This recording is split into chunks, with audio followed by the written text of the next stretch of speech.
So I wanted to talk about Idlib in particular. At Idlib, Syria is full blast trying to take out the terrorists, all the Qaeda related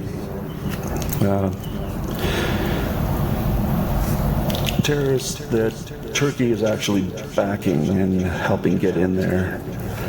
Somebody made a good point. It's like they're not paratrooping in there. There's no other way in but Turkey. So, but there's a lot more evidence than that. The U.S. is also backing Al-Qaeda. They have been for a long time there. And basically, the United States wants to keep their foot in Syria because they still want to get rid of Assad and get rid of the pipeline from Russia to Western Europe that sells natural gas. They want to cut that off and to harm Russia so that we can put one in that's helpful to our corporations, at any cost. Any cost.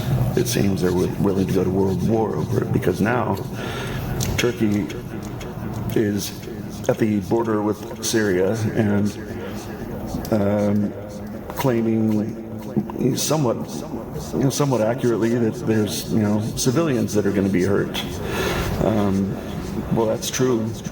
But there's no other way to go about this. They're not going to just let them in and they're using these civilians as human shields. If Syria does not take Idlib back, this war will go on forever, and there'll be more harm done to all civilians over time than if they bomb the shit out of the Al-Qaeda affiliate terrorists there. So they're really rushing in fast because now Turkey purchased S-400 anti-aircraft missiles from Russia a few months ago, and it pissed off the United States because we want to sell them the equipment, and the S-400s are as advanced as there are. Russia makes, sorry to say, more advanced equipment. So the United States was pissed off at Turkey for that. But now, Turkey's been hit by Russian airstrikes in this whole, because, Syria is backed by Russia. Literally, they're airstriking. And Iran is there too, backing them up. I don't know if they're in the country or not, but I think so. They were, so I think so. In fact, I'd bet money on it. Anyways, Russia is hitting Turkey with airstrikes. So now Turkey is requesting Patriot missiles from the United States, probably because it would be wise for Russia to kind of put a backdoor in their own missile system so that if somebody turns on them with their own equipment, they can just say, click, and nobody can use it. That would be wise if they didn't do that. That would just be foolish, I think. Kind of a prime directive. You can't hurt your parent. So that all is going on, and it's got really bad potential because we've got, like I said, Russia's backing up Syria. Turkey is threatening all-out war if this continues, and it's continuing. Syria is not going to back down. They have to take Idlib back. They're not going to back down. So they're going in to do it right now, as fast and hard as they can. Russia's got their back. If Turkey invokes Article 5 of the United Nations, or no, NATO, then we're obligated to back them up in a war, which would pit us directly against Russia. And, of course, Iran. So it would be us and Turkey, and then throw in Israel and Saudi Arabia. If that's not a world war, I don't know what is, because they've got Iran's back and they've got Russia's back, so China would jump right in against the United States as well. That's a lose-lose for the United States, and the fact that they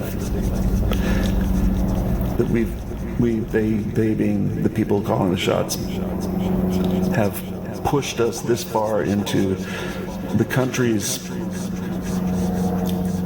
The country is despised by the whole world for our behavior on the international stage. Just bullies, man. Bullies. On the international stage. What we've been doing in the whole world is like piracy, bully, every quote ally, we force them to be allies, or else we're going to sanction them or take whatever away.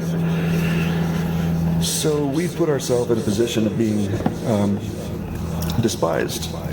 So nobody's going to back us up in a war except for Israel, because they've been so involved with what we're doing. I'll say they've been controlling everything we do in the military, almost everything, completely, absolutely everything that has to do with the Middle East. I've got a whole thing that's coming up about what the long-term intentions are there, and it's really dark, and it's really important that you see it, because I'm going to do kind of it's going to take me a bit, because there's a lot to unravel. Yeah, I'll leave it there. So as always, be good to yourself, love the ones around you. If things get bad in the future, you want to look back and say that you did the things that are important. I know it's grim, but it's kind of wise to live as if you won't be alive much longer. For the most part. Not by telling people you're going to die. That would suck. Anyway, live like there's no tomorrow, within reason. Live for today. Take care. I